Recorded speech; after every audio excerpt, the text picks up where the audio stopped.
everybody, it's me, Courtney from Little Lamb Homestead, and today I'm going to show you how I make my cash envelopes. Now, I am upstairs in my parents' house in the craft room, so if you hear some dogs barking, I am very sorry, but hopefully you appreciate dogs and don't mind them barking.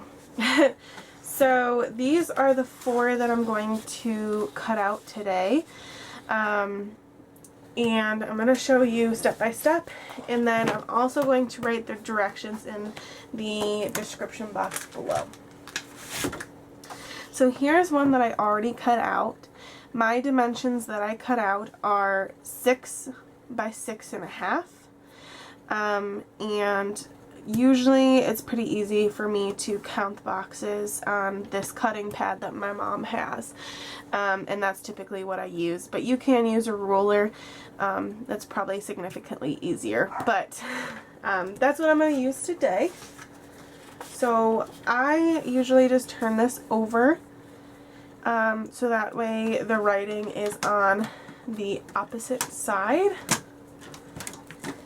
and I am going to count 1, 2, 3, 4, 5, 6, and then honestly I kind of just estimate where the halfway mark is, and then I come down here and I count 1, 2, 3, 4, 5, 6. And then I got this paper cutter from Walmart. I want to say it was maybe like $5 to $10, if that. It was fairly cheap, but I am going to go ahead and line this up and just cut these spare pieces. Now I have a Cricut, so I save all of my scraps, so that way if I want to use them for my Cricut, I can do that. So I'm just going to tuck those under here. And this is my first envelope. So cutting it is pretty easy. I'm going to show you one more time, and then I'll skip forward. So let's see. So you're going to want to count 1, 2, 3, 4, 5, 6 and a half. 1, 2, 3, 4, 5, 6. And again, I will just cut these out.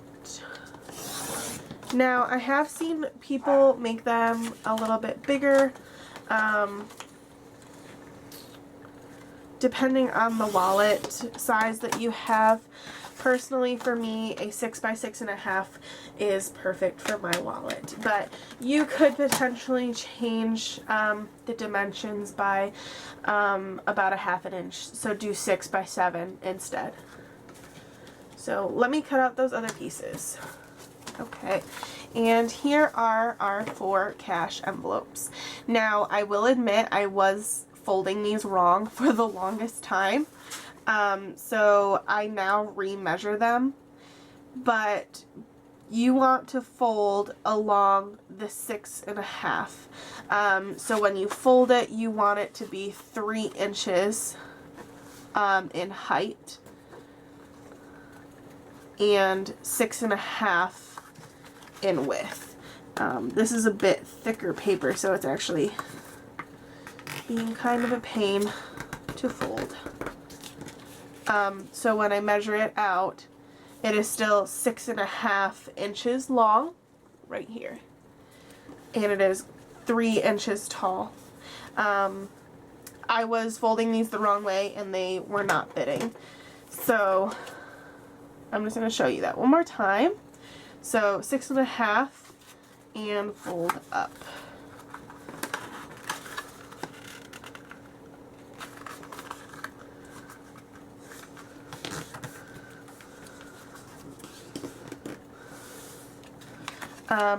And it is pretty important that you make sure that these edges line up perfectly, because when you laminate it later, that makes a huge difference. So I made these tags earlier with my Cricut, and I can show that in a separate video if you would like.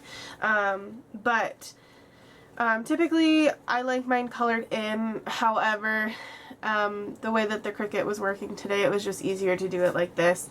I really wasn't in the mood to fight with it. So I'm fairly new to the Cricut, so I'm still kind of learning. So what I like to do personally is just kind of glue these down with just a little bit of glue, so that way they don't shift when I put them in the laminator. You really don't have to do this step, but like I said, I personally find it just a bit easier. However, you do want to make sure that this is completely dry before you put it in the laminator, because if you don't, it can cause some of the ink to spread. Now, I usually just eyeball it, but if you have a mat like this, you can kind of see where the middle is. So that one is ready. So today I'm only doing 4. I have probably 8 or 9 cash envelopes total. It's just the way that I like to do it. However, you can personalize it however you want. You can do as many or as little as you want. I know some people will do a groceries envelope and an entertainment envelope, and they'll keep their food separate. Some people will just do a food envelope, and they'll do both eating out and grocery items in that one envelope. Some people will do personal care items in a separate thing. For me, personally, I feel like I have less envelopes than most. For personal care, I usually just take my money out of spending, or for something like household items, those usually come out of groceries money. But I know some people like to have it very specific to what they're spending so that they know exactly where their money's going, and that's perfectly fine too. Now, you don't really need these labels. You could potentially just write them on with your hands, but for my own sake, I like to use white labels so that way nothing's showing through. So let me plug in the laminator and I will show you what is next. So I got this Scotch brand laminator at Walmart for, I think it was about $18, $20, and my mom runs a daycare in our house, so she laminates stuff for that, so it was worth it for us to get a laminator. And then I have laminator sheets, and I got probably a pack of 20 for somewhere around, I don't know, probably $7 or $8. So I'm going to move this back.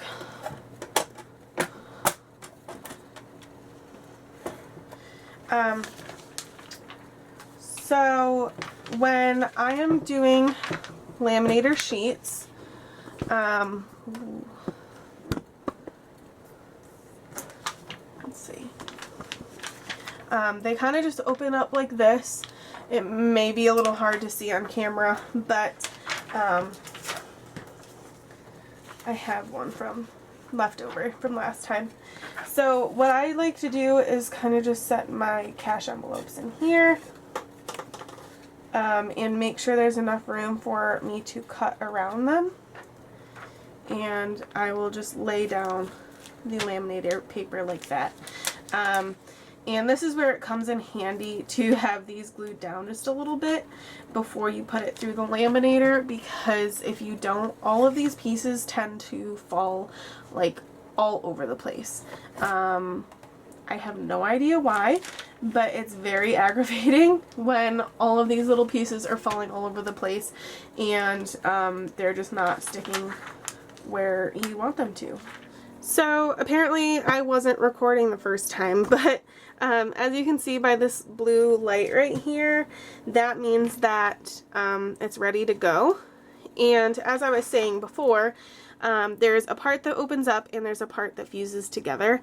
I always face my words going the right way up so that I know that the fused part is down here and the fused part goes in first.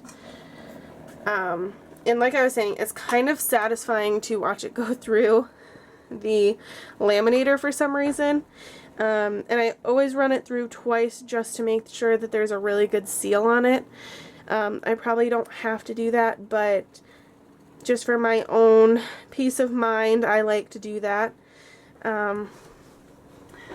Now, you can also do this with duct tape or mailing tape. I've never tried that before because I did have a laminator, but I am willing to try it out and give you guys some tips and tricks if you're interested in a video like that. Perfect. Okay, so now I'm going to slide you over here. Well, okay. So I'm going to run this other batch through.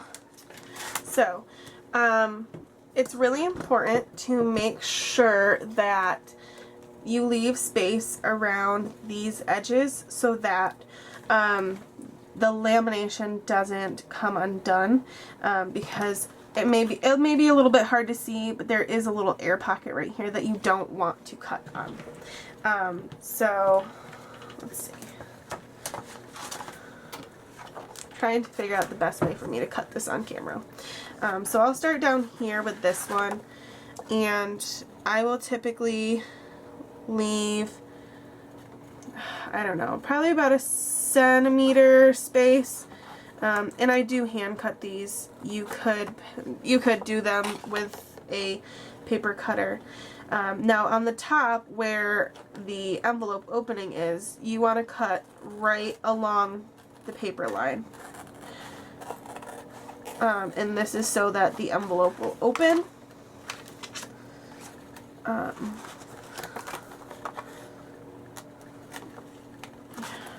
see.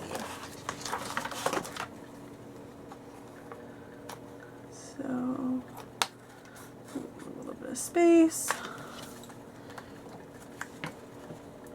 And I like to kind of try and curve my edges so that way they're not like super sharp.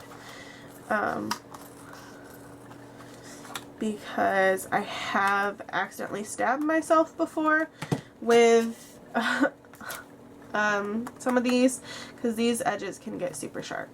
So sometimes they don't open up the first time you try. You have to kind of trim it off a little bit more. But once you open it, you can kind of just pop it open, and there you have it. Now, what I do is I actually run these through the laminator one more time once they're cut, just to reinforce it even more. I know that may be a little bit of overkill, but to me, I like a little bit of redundancy when I do this, just to make sure that they are definitely going to stay closed. Now, as you can see, this one is a little not cut or folded right, so I'm actually going to cut right over that just so that there's no weird overlapping.